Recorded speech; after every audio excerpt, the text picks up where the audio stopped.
आज शिमला में भी थप्पड़ कांड की गूंज सुनाई दी। पर्यटकों को ट्रैफिक पुलिस कर्मी ने थप्पड़ जड़ दिया है। यू टर्न को लेकर यहां पर पूरा विवाद शुरू हुआ था। बदसलूकी करने का आरोप है। हरियाणा के रहने वाले बताए जा रहे हैं ये पर्यटक। तो शिमला में भी थप्पड़ कांड की गूंज सुनाई दी है। पर्यटक को ट्रैफिक पुलिस कर्मी ने यहां पर थप्पड़ रसीद दिया है। यू टर्न को लेकर यहां पर विवाद हुआ और विवाद इस कदर बढ़ गया कि ट्रैफिक पुलिस कर्मी ने पर्यटक को यहां पर थप्पड़ रसीद दिया। हरियाणा के रहने वाले बताए जा रहे हैं ये सैलानी। कहा जा रहा है कि बदसलूकी की गई थी, जिसके बाद ट्रैफिक पुलिस कर्मी की तरफ से पर्यटक को यहां पर थप्पड़ मारा गया है।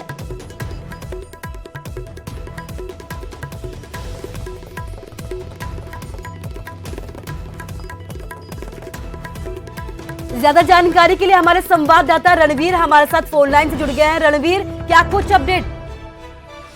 जी हाँ, देखिए, इस मामले पर जो है कार्रवाई ट्रैफिक पुलिसकर्मी पर हुई है। जिस तरह से देखा गया है कि उसने जो है 2 युवकों को थप्पड़ मारे हैं और इसमें जो कार्रवाई है वो एसपी की तरफ से की गई है। हालांकि पर्यटकों की तरफ से किसी तरह की शिकायत इस पर नहीं दी गई है। जिस तरह से जो ये जानकारी निकल कर आई कि यू टर्न को लेकर ये पूरी जो है तनातनी शुरू हुई थी और उसके बाद किस तरह से जो ट्रैफिक कर्मी है उसने आपा खोया। तो यहाँ से एक संदेश ये भी निकल कर आ रहा है जिस पर जो है कार्रवाई हुई है और किसी पर भी हाथ उठाना जो है सही नहीं है और इसी लिहाज से जो है कार्रवाई की गई है और इससे एक संदेश जो है काफी खराब यहाँ से निकला है। पुलिस पर सवाल जिस तरह से कुल्लू में उठे थे, अब यहाँ पर भी देखा गया कि किस तरह से जो है आपा जो है यहाँ पर पुलिस खो रही है। अगर उनकी तरफ से बदतमीजी की गई थी या कुछ और उन्हें जो है उकसाने की कोशिश की गई थी, गाली गलौज किया गया था, तो पुलिस एक्ट के तहत जो है उन पर कार्रवाई की जा सकती थी, थाना ले जाया जा सकता था। थप्पड़ मारने का अधिकार जो है उनके पास, पुलिस के पास नहीं था। इसीलिए जो है एसपी ने कार्रवाई की है। जी रणवीर, इस तमाम जानकारी के लिए आपका शुक्रिया। तो कार्रवाई अब की गई है। थप्पड़ रसीदा गया था, बदसलूकी के आरोप लगे थे, लेकिन बड़ी ही बेतरतीब तरीके से यहां पर पर्यटक को पीटा गया पुलिसकर्मी की तरफ से और अब पुलिसकर्मी पर कार्रवाई भी की गई है।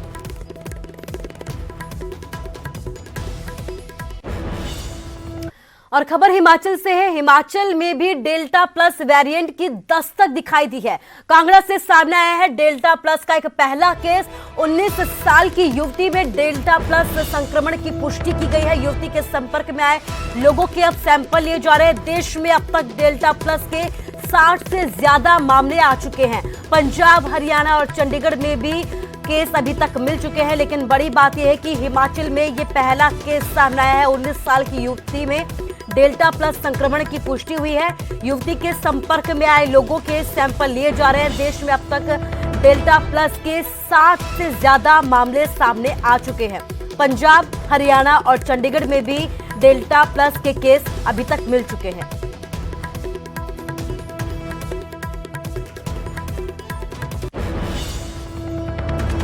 तो वहीं टिकरी बॉर्डर पर 2 किसानों की मौत हो गई है। हार्ट अटैक वजह बताई जा रही है। बरनाला के रहने वाले दोनों किसान बताए जा रहे हैं लंबे वक्त से किसान आंदोलन में शामिल थे।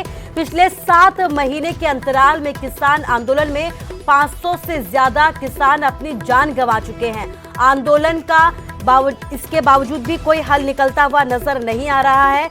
तो अब 2 किसानों की मौत हो गई है। कहा यह जा रहा है कि हार्ट अटैक की वजह से दोनों किसानों की मौत हुई है। बरनाला के रहने वाले दोनों किसान बताए जा रहे हैं लंबे वक्त से किसान आंदोलन में शामिल थे। आपको बता दें कि किसान 3 कृषि कानूनों को रद्द करने की मांग पर अड़े हुए हैं और लगातार बॉर्डर्स पर धरना प्रदर्शन कर रहे हैं। किसानों का ये कहना है कि जब तक उनकी मांगों को पूरा नहीं किया जाता वो यहां से नहीं हिलेंगे। लेकिन बड़ी बात यह है कि 2 किसानों की मौत हो जाती है। हार्ट अटैक वजह बताई जा रही है।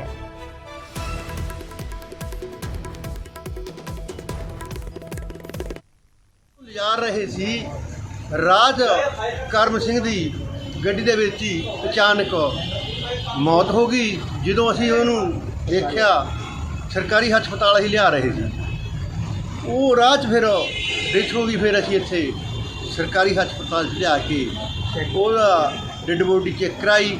ਚੈੱਕ ਕਰਾ ਕੇ ਉਹਨੂੰ ਰਾਤ ਅਸੀਂ ਫ੍ਰਿਜ 'ਚ ਲਾ ਦਿੱਤਾ। और अब खबर हरियाणा की सियासत से जुड़ी हुई है। दिल्ली में हरियाणा कांग्रेस का मंथन हुआ है। हरियाणा कांग्रेस प्रभारी विवेक बंसल ने चर्चा की है। प्रदेश कांग्रेस प्रभारी विवेक बंसल का इस दौरान बयान सामने आया है। बहुत दिनों से विधायकों के साथ बातचीत नहीं हुई थी, यही वजह है कि बैठक की गई है। निकाय और पंचायत चुनाव पर भी चर्चा की गई है, बातचीत की गई है। बैठक सकारात्मक हुई है, सबके सुझाव लिए गए हैं। तो विवेक बंसल की तरफ से ऐसा बयान सामने आया। दिल्ली में हरियाणा कांग्रेस की एक मंथन बैठक हुई है। हरियाणा कांग्रेस प्रभारी विवेक बंसल ने विधायकों के साथ यहां पर चर्चा की और कहा यह गया है कि निकाय चुनाव और पंचायत चुनावों को लेकर इस बैठक में खास तौर पर चर्चा की गई।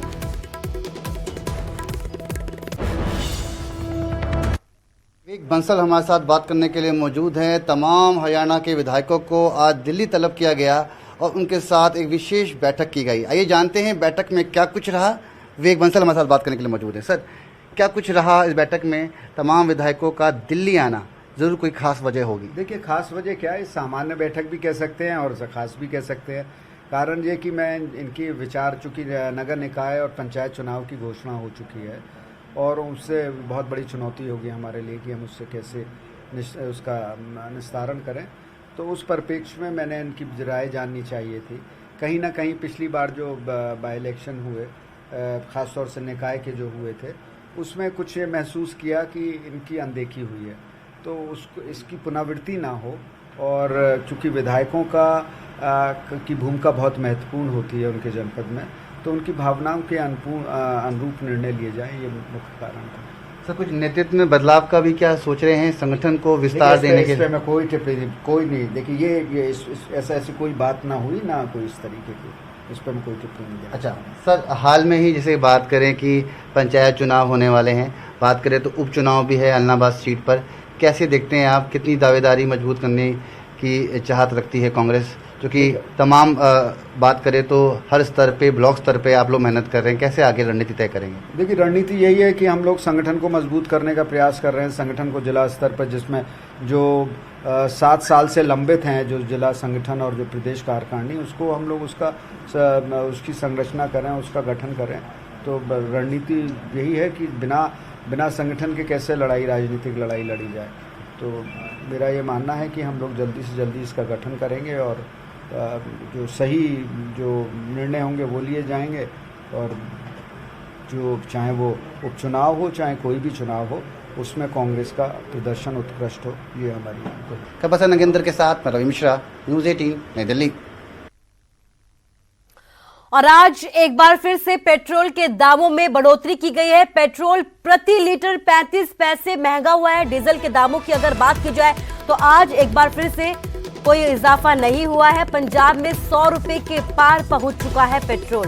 तो पेट्रोल के दामों में आज एक बार फिर इजाफा हुआ है। पेट्रोल प्रति लीटर 35 पैसे महंगा किया गया है। डीजल के दाम में आज कोई इजाफा नहीं हुआ है। पंजाब में 100 रुपए के पार पेट्रोल के दाम पहुंच चुके हैं। तो आप देख सकते हैं कि किस तरीके से लगातार पेट्रोल के दामों में बढ़ोतरी होती जा रही है।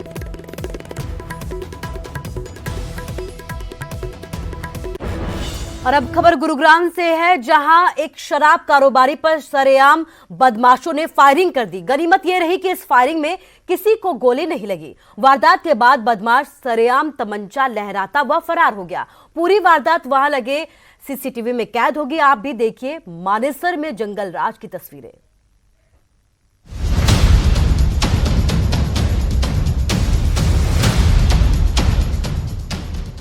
तस्वीरें गुरुग्राम के मानेसर की हैं, जहां शराब कारोबारी पर सरेआम फायरिंग की गई।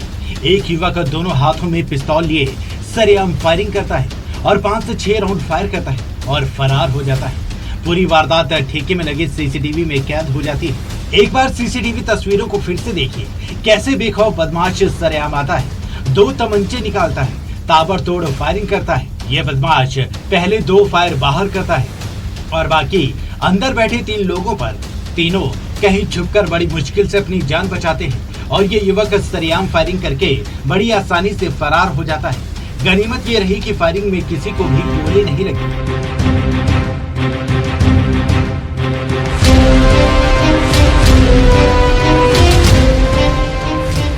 इससे पहले मानेसर के कासन गांव में भी इसी तरह फायरिंग हुई थी।